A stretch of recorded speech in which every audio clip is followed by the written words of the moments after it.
Nimble with numbers! Nimble with numbers here. Scott Simpson. This is not a replay. Bo McBigtime is back with me again. Shout out Bo McBigtime. How you doing, good sir? Hey, Scott, long time no see. I know. We're just kicking it off this NFL Week 1. You told me how many hours until kickoff, buddy? What'd you tell me? 14 hours and 20 minutes. Oh my gosh. I'm going to have a football boner from now until tomorrow at like 11:45, whenever the last game ends. I mean, it's just going to be nonstop action tomorrow. I cannot wait for the NFL season to kick off. This is the Millie Maker podcast. You want to make a millie, you're coming to this podcast. We're making a millie tomorrow. We're both in the Millie Maker, the $100 and then the smaller $5 pot. We want to make those millies. So this is a separate podcast. The other one we just did, that's the DFS Money Shot. That's a totally different podcast. You're coming into to podcast number 2 tonight, and this is only the 2/3 of the pot. What comes next, Bo? After this podcast, what are we gonna do next? It's a variety show that we're gonna call Fast, Hard, Finish. Yeah, just use your imagination from there. That's how I always do it. So, stick around for that. That is the show number 3 with Bo McBigtime, and it's a great, great weekend. So, let's talk about why we're here, how I got here, what we're doing, why Bo is here. You got to know your why in this fantasy world. My why is that I want to be a fantasy football millionaire. That's just the truth. Also, my children have already purchased the land. They're already buying the she shed. They're already driving the motorcycles back and forth between their house and the she shed. So I have a big check to cash. And this is just really, I'm grinding so that my family can leave me alone. And I can find a place. You gotta get that shit under control, man. Man, it's just 3 women to 1 Scott is not. That's a tough ratio, man. They're crushing me. So I gotta make some moves. This is one of the moves. I'm DFS Millie Maker chasing. That's what we're about right now. That's why we're here. I'm gonna write up an article tonight, right after we're kind of done doing all these podcasts, about my lineup, what I'm thinking, and then Bo's gonna also help me today. We're gonna look at our $5 lineups that we have, help build our $100 lineups, and we'll kind of get ready for tomorrow.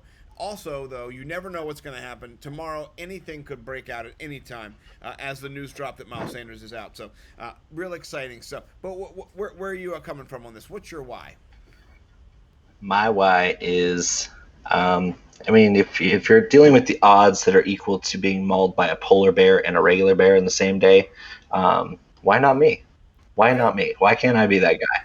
Yeah, I mean, you got the face for it. No offense, but I mean, just attractive. If a bear saw me, he would probably run away and hide. But well, you know what? If I saw you, I'd be like, brother. So that's just.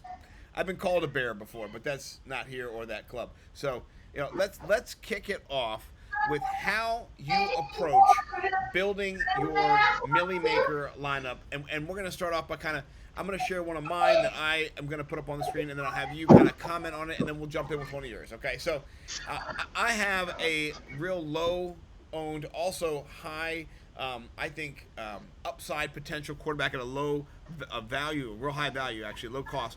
Tyrod Taylor is coming in at 5,600. I have him paired with Keenan Allen. I also have Austin Eckler in that stack. Stack it up, baby. Stack. You told me earlier it's got to be at least 3 for a stack, for the menage stack. So if it's not at least 3, it's a pair. Yeah, I like that. Well, I'm going with the stack, and then my other RB there in that team is Christian McCaffrey.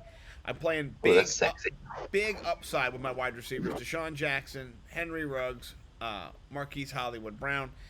And then this is a tight end play I thought you might like. I got a little bit of Will Disley. I think it's a really good value coming in at 3,400.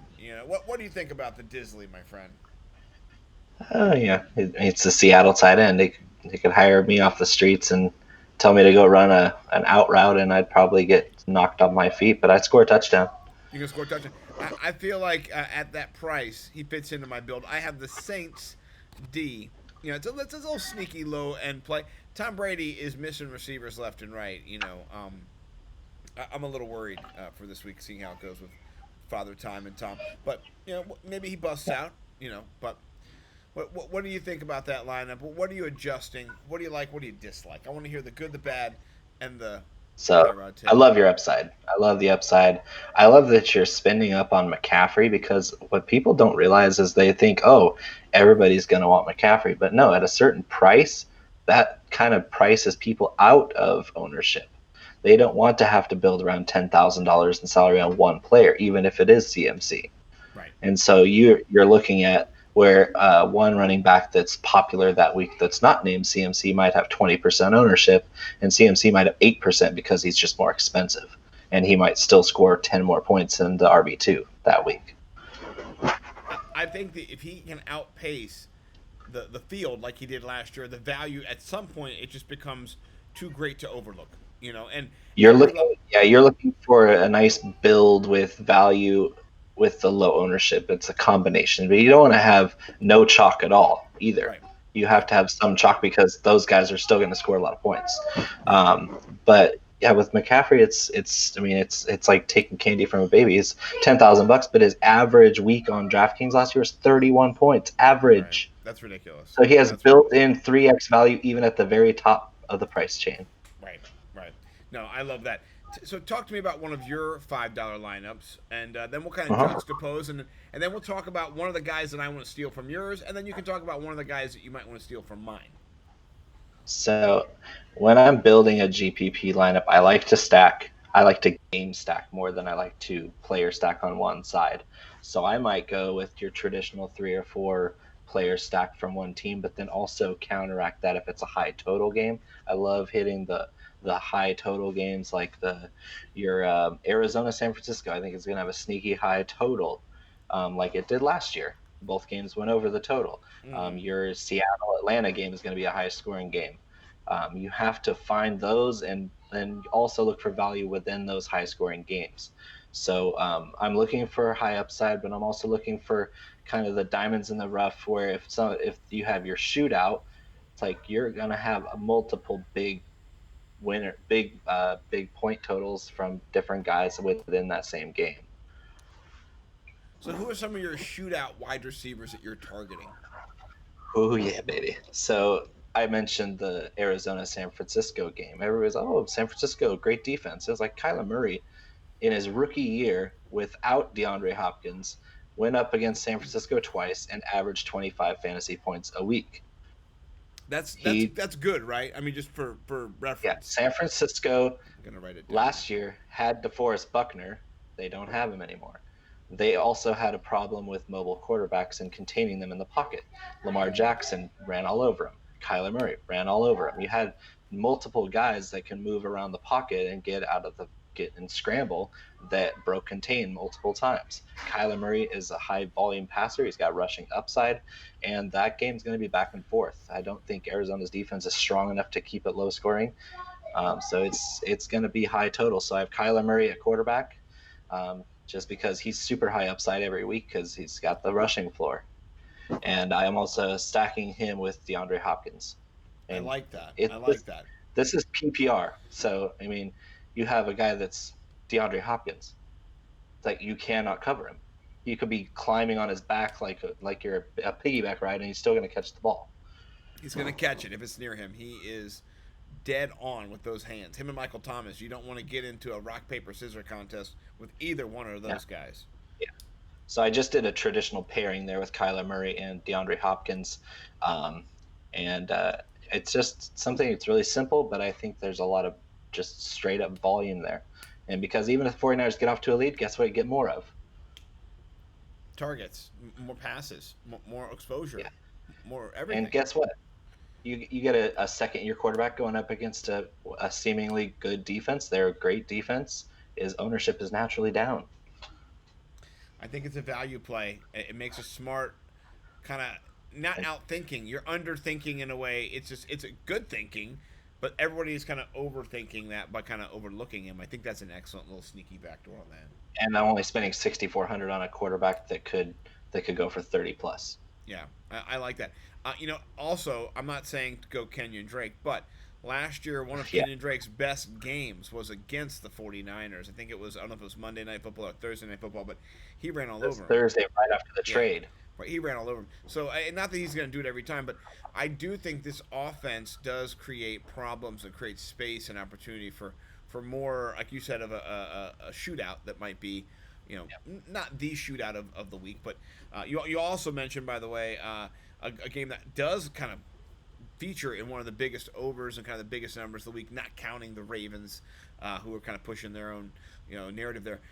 The Seattle Seahawks travel across the great United States of America to Atlanta to face off in the Chick-fil-A Dome or whatever it's called, that would be closed even on a Sunday because they put a Chick-fil-A inside the Georgia, is it Superdome now? Whatever the hell it's called. And it's closed. So if they have a Monday night game or a Thursday night game, get your Chick-fil-A. But if not, you can't even go. Anyway, I'm going to stop.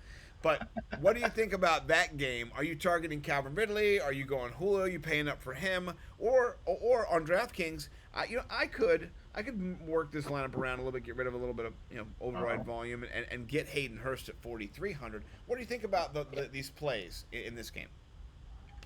I'm cautiously optimistic about the total, but I think there's going to be a lot of spread around it because there's a lot of good players in there, and so there's a cap to how much the volume actually helps you. Atlanta's going to just throw the rock all day long. They might be down, they might be trying to catch up. Their defense isn't very good. Their offense is awesome. They have weapons everywhere. They have Julio. You have Calvin Ridley, Hayden Hurst. Todd Gurley's going to get all kinds of touches. They got their safety back, who's been hurt the last 2 years. He's going to play a couple minutes before he gets hurt again, so don't undersell that. That's going to Keanu Neal, baby. He's going to be back for any guy series. named Keanu is pretty awesome. He is a beast, by the way. I remember on Hard Knocks watching him.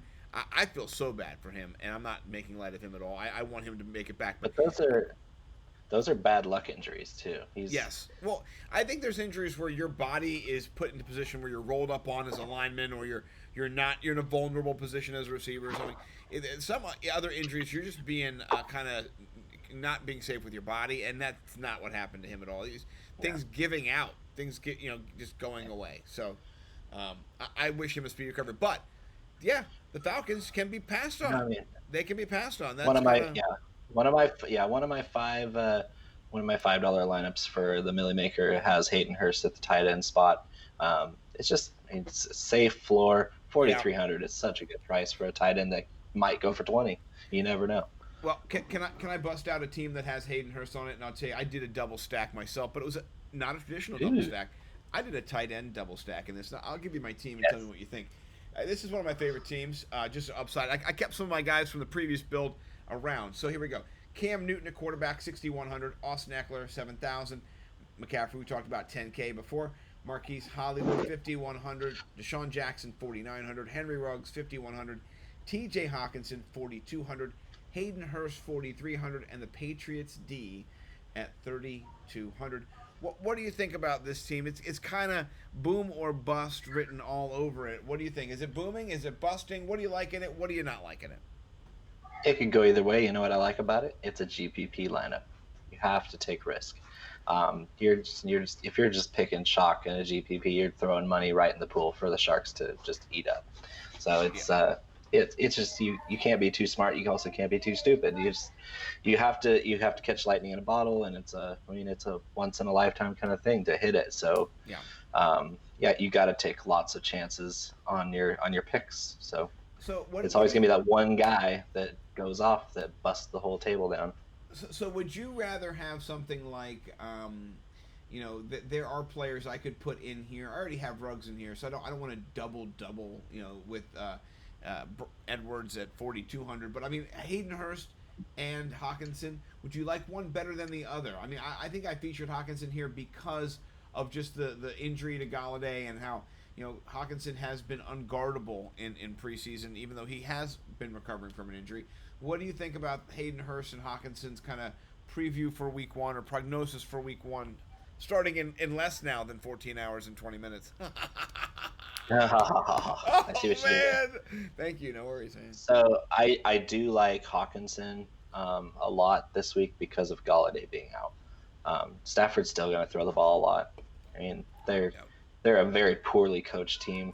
One thing they do know how to do is throw the ball. Marvin Jones is going to be a high ownership guy that I'll be targeting in cash games. But for GPP, Marvin Jones, your Boston Scotts, those guys, I'm not even going anywhere near a Me tournament neither. because Yeah, me neither. everybody and their granny are going to have them.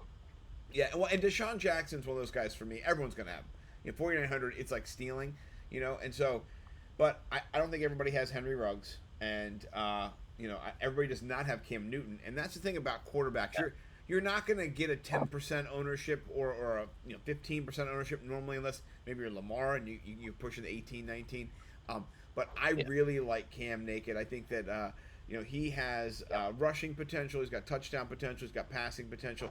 You said spreading it around kind of, the first week. I think a lot of teams are going to spread it around, and I think the Patriots are one of those teams that are going to – I think if Cam can lift himself up, throw a couple touchdowns, maybe rush for a touchdown, he could get 3 touchdowns and kind of push you over the top if you're looking for a max win in a GPP. I like it. I'm not going to play him in cash games as much. I might go with Matt Ryan, pair him up with Calvin Ridley, and have a more solid kind of mini stack there. I pair up. But I like him in this, so that's where I'm heading with one of mine. What's another way you're going with one of yours? All right, so I'm going to run down this other lineup. I'm doing Kyler Murray naked, no pairing with receivers because he might throw 2 80-yard bombs to Andy Isabella for all we know. Yeah. Or he might just take off on a scramble and break it to the house. You just don't know with him. He's got that versatility that you don't know how high the ceiling can be for him. But I have upside, Kyler. Yeah, the upside potential. Oh, huge. Yeah. Kyler at quarterback. I got Mark Ingram at running back because he's going to be super low owned. They haven't really committed to giving J.K. Dobbins touches yet. They still have Gus Edwards ahead of him on the depth chart. I mean, J.K. Dobbins is much better at running back as an athlete than Gus Edwards is, but he's not a slouch and he knows the system. Yeah. And Mark Ingram's going to get, especially week 1, he's fresh. He's getting up there in age, but he's still a good running back. He's still going to get 15, 20 carries. He'll get a couple swing passes thrown his way, and he's still going to find the end zone sometimes. Yeah, he's chomping at the bit. He's chomping at the bit. He's a man. I think that's 5,500 for a guy that might get 20 carries. Yeah, come on now. That's smart. I've in that rushing offense. I've overlooked him. I've been thinking more about the upside in the wide receiver and the kind of the Hollywood play. And I have a few lineups to stack Andrews with Marquise Hollywood Brown. So I'm kind of thinking there. But you're actually on to what the reality is that was the best rushing offense last year in the NFL. So you're thinking a little more, I guess, solid floor. I like that. Who else you got on this lineup? So you might have heard this guy at the other running back position. He's kind of expensive. It's Christian McCaffrey out of Stanford. Have you heard of the guy? There was a picture circulating of some gentleman from somewhere that looked he was yoked. I adjusted they call him my Barry ranks. Sanders. Whoa, that's Barry Manilow Sanders. What was that? Barry Sanders. Dairy Sanders. That's actually That's a pretty cool name. It's pretty racist. Did you just make that up? No, it's not a mainstream nickname, but it's one that's been thrown out there a few times. I've never heard that before. I just feel like he's like the way cooler Patrick Laird brother. You know what I mean? Yeah, right. I mean, Patrick Laird is a great dude. He's a bad running back, but he's a great dude. He's one of the best dudes ever. Not the best running back, but let me just say this: the reason that I love CMC Christian McCaffrey, the man child, is that his dad was my favorite player in the NFL for a season. I had his Topps 86 or 85 card of him catching a ball. He was in his orange and the little stripe down the side, powder blue helmet. I had it highlighted with a blue highlighter, and that card was dog-eared, and it was my favorite card. And I loved watching him play because he had a tenacity about him that he was all in. He was crushing it every time. And I love that effort that he gave. And you can just see that Christian imbibes that. He came in the first year, he was kind of light. He didn't have the body, the NFL body. He came back the next year with an NFL body, and you just saw the transition from a boy to a man, a grown-ass man, as some would say, Pete Overzet, whoever. And I love that in him. And so, yeah, he's somebody who he's going to be in most of my lineups this week. Just, maybe not all of them. But all right. So, yeah. I blew all my budget, 20% of my budget on one player. So I had to go with some guys who are pretty cheap. My most affordable wide receiver is a little guy you might have heard of. He went to Ohio State, plays for the Colts, and he got hurt last year. He Oh, ran a 4.32 or 4.31 40. Paris Campbell. So he's what? 3,900, Oh, and oh, so oh, that's incredible. Oh man, that's just I like that a lot. Paris Campbell 3,900. Nobody's gonna have him, and Philip Rivers. I mean, he doesn't throw a good deep ball, but he doesn't have to. Paris Campbell can run a 2 yard in route out of the slot or run a bubble screen, and he's pretty fast. Here's what And I'm it's the doing. Jaguars. I'm taking out Justin Watson, who I had in because I was trying to play a little Ew, angle. ugh, yeah. Yeah, I know. Throw Well, Justin Watson in the trash. I threw him in the trash. He is in the Scotty trash. Miller's the pick in Tampa anyway. He is the trash heap. And then I'm looking for how much did you say he was? 39. 39. That's just so cheap. Stealing. I see him there. Thank you. Saved one of my teams. Edit update. Thank God. So 12 points Ooh. gives you 3x value there. 12 points. It just that might be pushing 4. Let's just be honest here. And so that game I see as the Colts just running all over that Jacksonville sieve of a defense. And then the Jaguars just throwing the ball 50 times to catch up or try to catch up. And so my other wide receiver is DJ Chark there. He's a little bit higher ownership because, I mean, obviously people are thinking along the same lines. Garbage time's going to pay the bills. A la Blake Bortles back in the day, 2015 Blake Bortles would have 0.2 points through the first 3 quarters. They're down by 25 points. And, well, what do you know? By the end of the game, he's got 27 and a half. Because he ran a 40-yard first down and then ran an 8-yard touchdown and then threw an out route for a touchdown at the very end of the game. Yeah, Allen Robinson was did he catch over 1,300 yards? What was his total? It was absurd. It was absurd. Yeah, it was ridiculous. It was it vaulted him. By the way, he is a great wide receiver, and I have him on some teams. Well, I like Paris Campbell. I upgraded my lineup. Let me tell you who's in my lineup now. It's Lamar Jackson, Josh Jacobs, Jonathan Taylor Thomas, Marquise Hollywood Brown, Paris Campbell, Calvin Ridley, Mark Andrews, Henry Ruggs, and the Chargers. That's one of my favorite teams. I got the double stack with Lamar, Marquise Brown, and Andrews. That's what I said I was going earlier. I might have to change Ingram in another team, but that's one of my teams that this roster, I'm in love with it. I'm looking at it, it's completely naked. There's no stacks, but I'm just like sprinkling in who I think is going to score the most points in each one of those high total games. And I've never actually tried this. I've never spent $10,000 on a running back to sprinkle in high upside guys around him like this, where the matchups are just too good to be true. I mean, my other wide receiver is Terry McLaurin. Like, where are you going to find that kind of value? Terry McLaurin is 5,600. That's just. I mean, that's like stealing. I feel. That's just. So 15 points gives you 3x value. That's my wide receiver 3 or 2, however you want to look at it.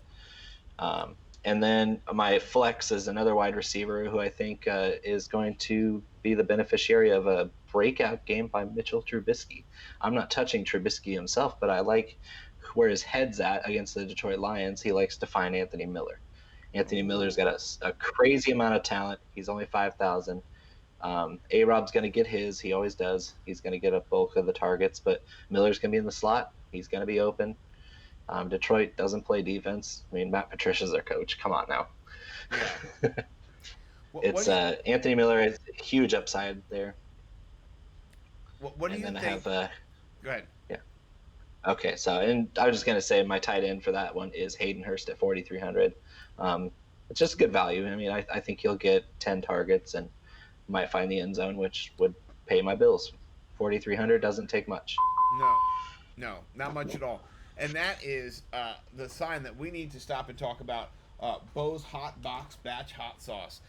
You can't leave home without it, folks. This is one of the best hot sauces ever. I'm going to eat it live real quick on a chip, live react here on the Periscope for all the loyal fans who did not leave us after...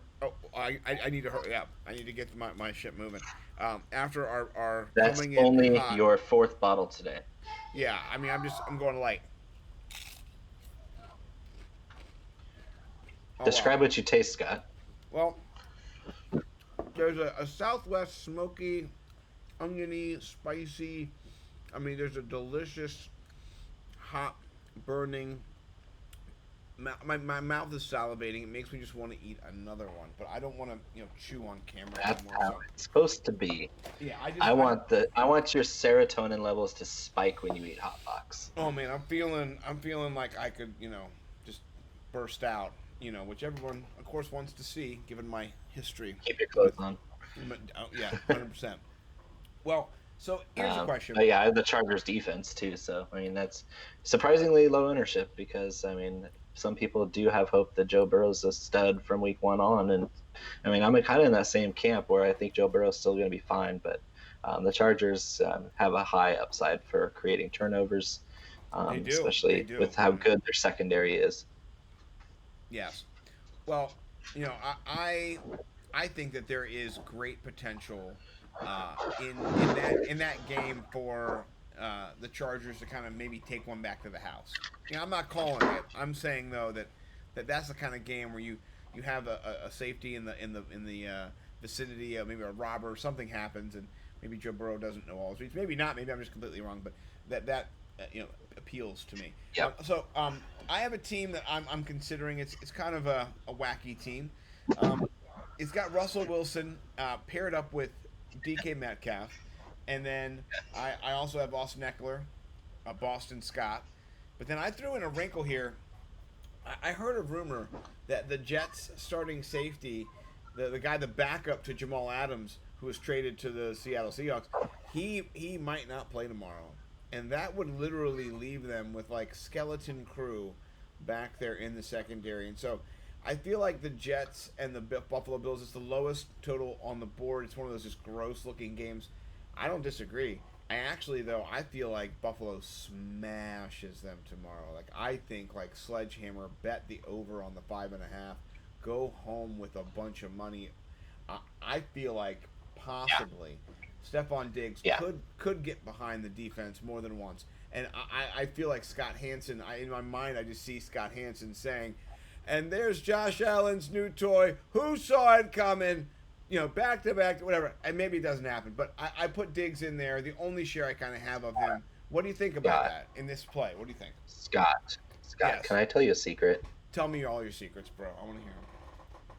I want you to take Stephon Diggs and set him aside, pat him on the head, tell him he's good. He is good. Yeah. But for a lot less money, you can get a guy who also actually received 1,000 yards receiving from Josh Allen last year, Mr. Smokey Brown.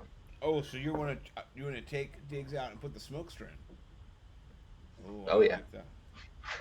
Chemistry. There's no preseason, man. Stephon Diggs is an enigma. He's a very talented receiver, but he's never 100% happy. And so, I mean, if he doesn't get his targets in the first quarter, he's not going to be happy. John Brown is your lunch pail burner. He's going to get open. He's going to be deep. He's going to catch everything. That's not a high volume passing attack, especially when they're just going to obliterate the Jets. But if I'm in a GPP, I'd rather save some money and get a higher upside pick with John Brown. I think your top point ceiling is the same with both of those guys, and you're saving some money on your salary cap. I like it. So who would you pivot to? I put in John Brown over Diggs, changed it up. I have a little bit extra cash now. I'm looking at Raheem Mostert, Jonathan Taylor, your boy Ingram. Huh? What are you thinking out of those guys, running back wise?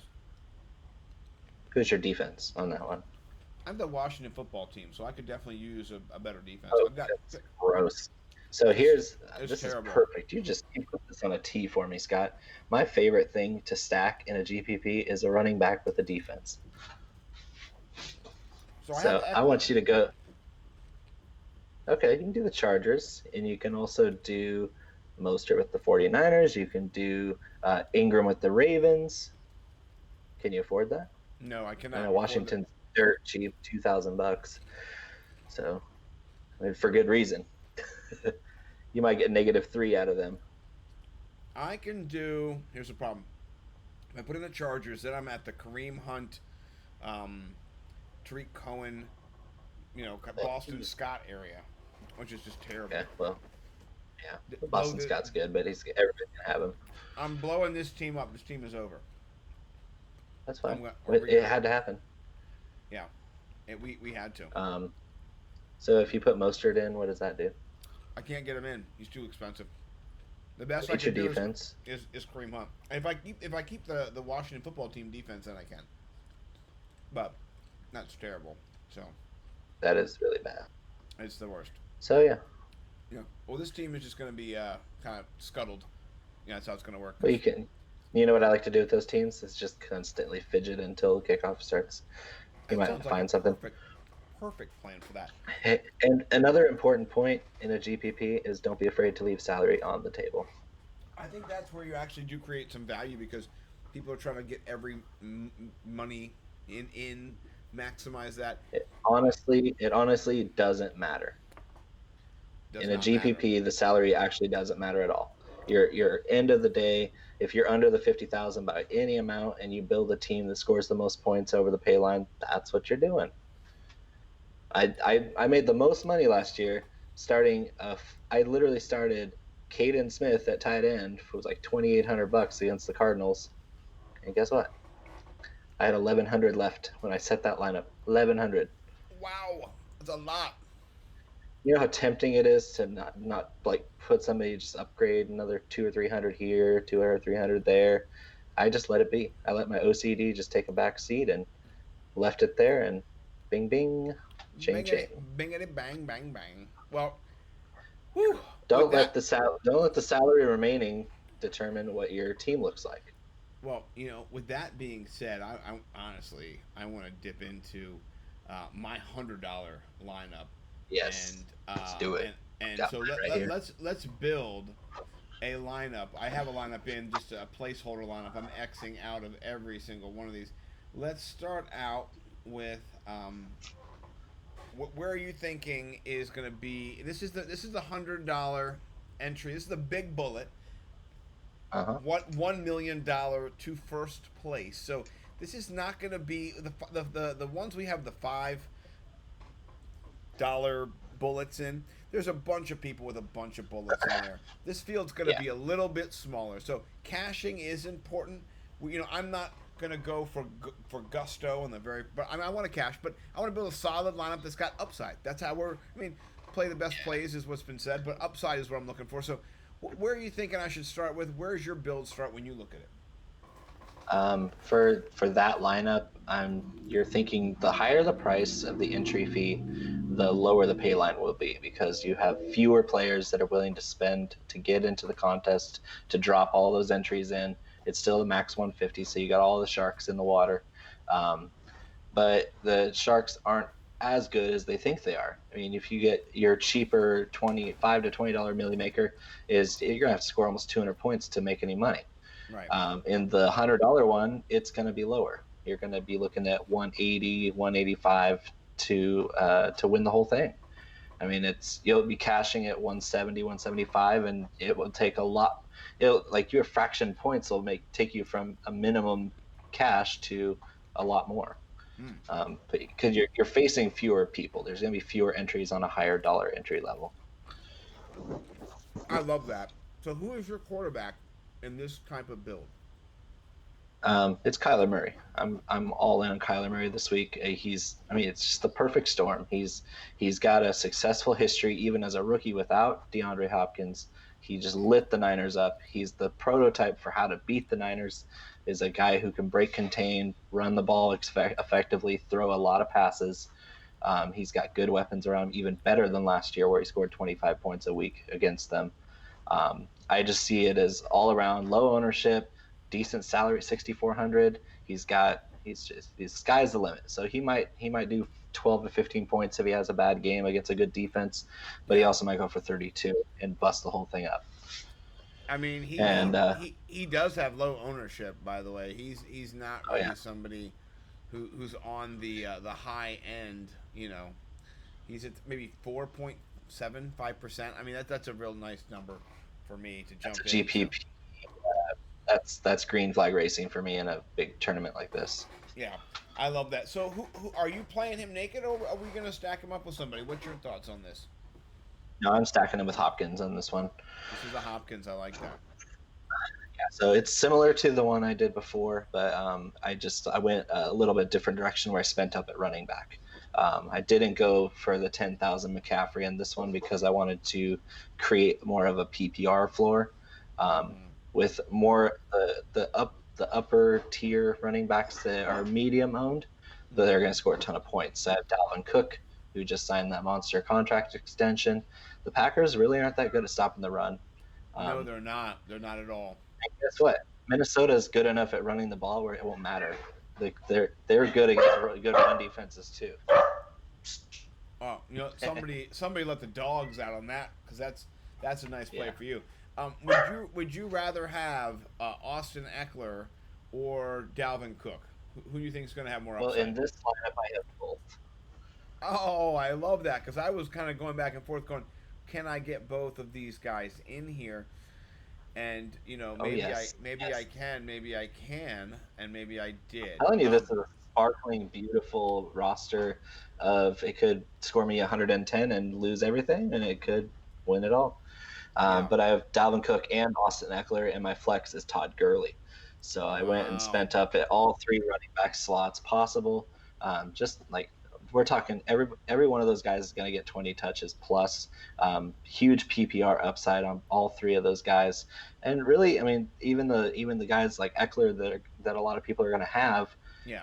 I'm not worried about that because my other guys aren't that highly owned, and they're good enough at pulling that value out. So here's a question: when you did that, what's your build looking like at tight end? I'm looking at Hurst and Hawkinson as maybe two options. What did you do? Where'd you go? So I went I punted as far as I could, and I went to Chris Herndon at 3,300. That's not a bad So play at all. What so what I what mean what? he's Yeah, pure upside. it is pure upside. What do you think about Logan Thomas at 2,800 for the Washington football team? I mean he's terrible, but I mean at least I can look back at last year and the year before when Herndon was a rookie, and Sam Darnold can't find an open receiver to save his life, but he always finds Herndon and Crowder. And I feel like the Jets are so bad that they're going to be throwing 5 yard routes for all 60 minutes of that game just to get down the field at all. And so, I mean, they're going to PPR themselves to death. So, I mean, I'm not afraid to go Herndon and Crowder in a lineup because I mean, it's just built in floor. And Herndon is so cheap that if he gets his 8 to 10 targets that he got in when he was healthy before he got hurt last year, I mean, that's easy money. I like it. So you have Hopkins as your wide receiver one. Who are you filling out your rest of your wide receiver core with? So I mean, I kind of went expensive with Hopkins. I went mid range with Terry McLaurin. I mean, we Love talked that. all night about McLaurin. He's all over my outlook there Me because I too. mean Me Haskins too. might only throw 22, 25 passes, but over half of those are going to be to his guy, his Ohio State brother. I mean, they're literally brothers. They're joined at the hip. He's gonna find him. I mean, he's not even going to be open half the time, and Haskins is just going to throw the ball up. I love that. That's a really good play, and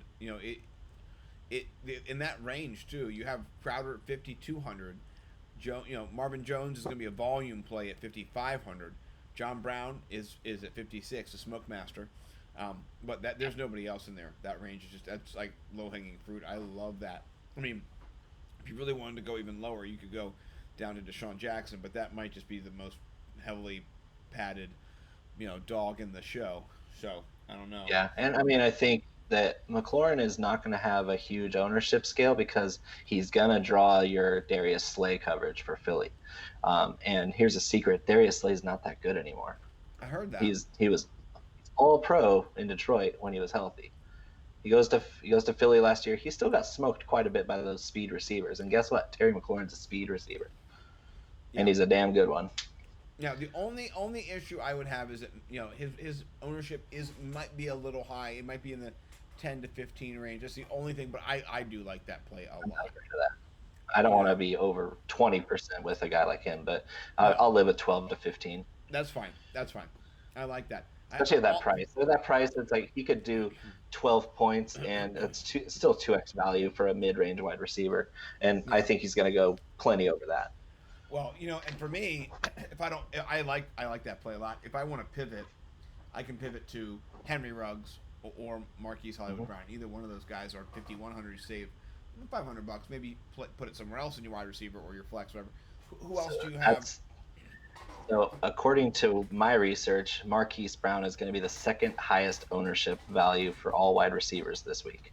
That's a lot. It's a lot. He's going to be close to 25% owned. Huge upside. Cleveland's not going to really.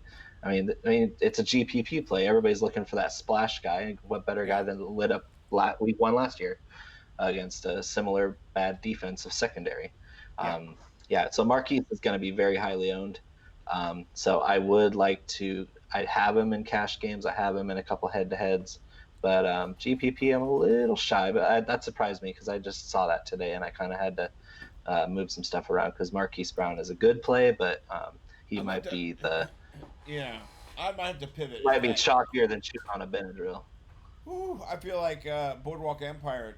Chalky's talking to me now. This is I'm gonna definitely make a pivot off of this. But I'd put him. I had him on a few lineups. I put Ruggs in there at 5,100. I feel like that's a nice upside play in that circumstance. So, I mean, anybody who's seen Ruggs play, they're not hesitating putting him in anything. The dude's just star power.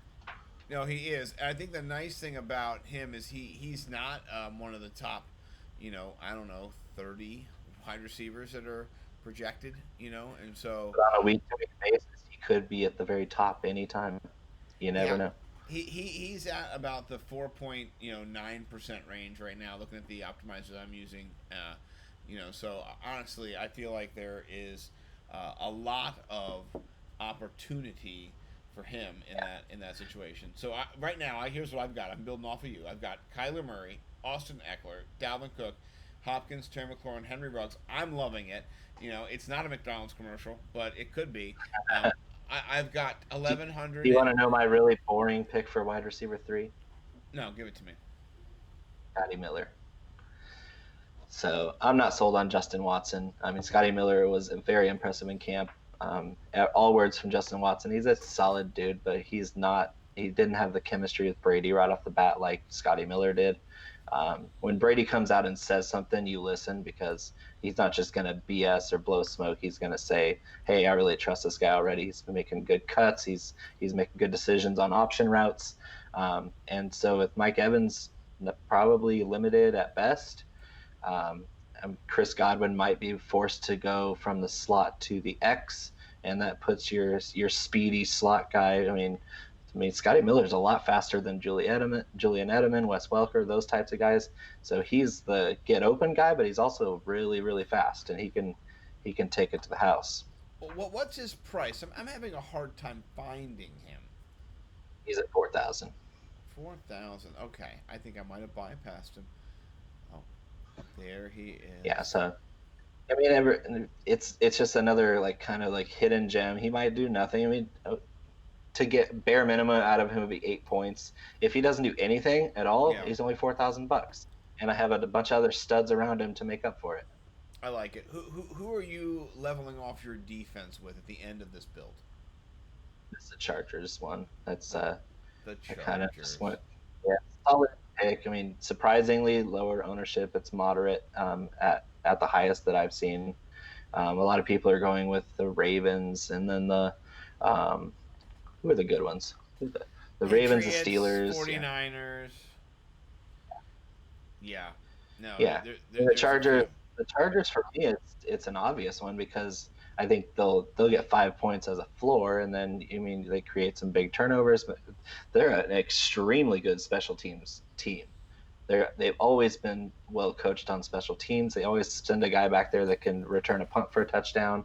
Yeah. The Chargers are a sneaky play every week at the DST position, especially they got Joe Burrow. I mean, Joe Burrow is a stud. He's going to be really good in this league, but first one, trial by fire. You're going against the best secondary in the whole league.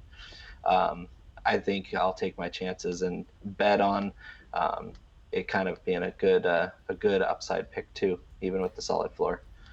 I'm a big fan of that, and what it leaves me with is a team that looks like this. I got Kyler Murray, Austin Eckler, Dalvin Cook, DeAndre Hopkins, Terry McLaurin, Henry Ruggs the third. Tight end spot still open. Scotty Miller in my flex, the Chargers D, and 4,400 remaining for tight end. So tell me, am I going Hayden Hurst, Hawkinson, or a sneaky Dallas Goddard? What do you think? No on Dallas Goddard. Please don't pick Dallas And Goddard. he's been X'd out. No sneaky Dallas Goddard. And I like both Hawkinson and Hayden Hurst this week. I would lean towards Hurst because the Bears' defense is still pretty good. I mean, they're going to do a decent job of covering up your top options, especially without Galladay being there. Marvin Jones is going to get his targets. Hawkinson's going to get his targets. I worry about Hawkinson laying an egg like he did a bunch of times last year. Like, he's really talented, but I mean, he disappeared a lot last year. He had like 2 really good games early on. He got hurt. He came back, and he was just a ghost. And I don't want to be ghosted on week 1. You know what? I'm not going to argue with you on this. I like it. So my team for the Millie Maker is Kyler Murray, Austin Eckler, Dalvin Cook, DeAndre Hopkins, Terry McLaurin, Henry Ruggs, Hayden Hurst, Scotty Miller, and the Chargers. I got 100 left over. I updated my entry, and brother, I do hope I win. I'm a little off than you. You have a little different team than me because we're not going to copy each other in the Millie Maker. That's kind of like half-assing it, to be honest with you. But I do like your Kyler Murray. You sold me. What I looked for in all my QBs is what you see. Was the upside. I was looking at Cam Newton's upside. I was looking for upside in Lamar Jackson. I do like the Kyler Murray upside, and I do think that no offense, but I don't think really many people can cover DeAndre Hopkins. And is Richard Sherman going to be mouthing off the whole game or just half the game? When he gets beat, like what he did with Sammy Watkins in the Super Bowl, is he going to be quiet? I don't know. And I probably would have, if Kyler Murray was even 200 or 300 more, I might have gone a different direction. But 6,400 is a great price for what he's doing. There's a lot of value. I mean, he's only 300 more than Cam Newton, and I feel like his ceiling is so much higher. Yeah. Well, because Cam Newton's in a brand new offense, just got picked up off the streets. He's got very shaky wide receiver core. I mean, N'Keal Harry, we think he's good, but we don't know. Edelman's 1,000 years old. He'll probably be a pretty decent cash game play, but I don't know who Cam's going to throw to. I think he can still run the ball, but we don't know. We don't know. Yeah. Well, I think if you're on DraftKings and you're throwing $5 in there, roll with Cam naked, or maybe throw a stack in there with Bird as a crazy flyer if you kind of want to create variance. I don't know, but that is all for us today. I must say, we talked about our team build. We built the team. I gotta say, stay frosty, my friends, and welcome to the Millie Maker.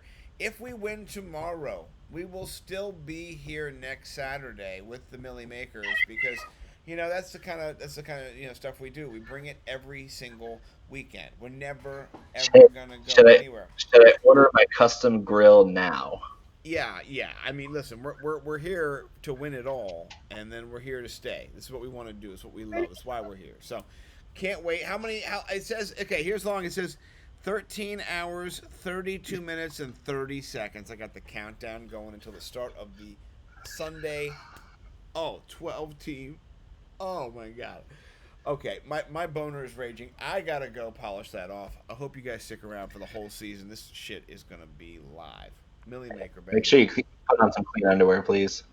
I will. This is at NimbleWNumbers on Twitter. My man Bo_McBigTime. Go to hotboxbatch.com. Buy yourself some of the best hot sauce around. I'm not even kidding. I mean, if you're watching on YouTube, whatever, God bless you. If you listen to the podcast, Bo, tell him what I'm doing right now. Actually, we'll do this. Tell him what I'm doing. You are mixing flavors, and did you take the governor off? No. Okay, so he didn't go too crazy, but that's still really hot. That's 200,000 scovilles. That's California habaneros, the darkest orange ones I can find. I leave all the seeds and membranes in.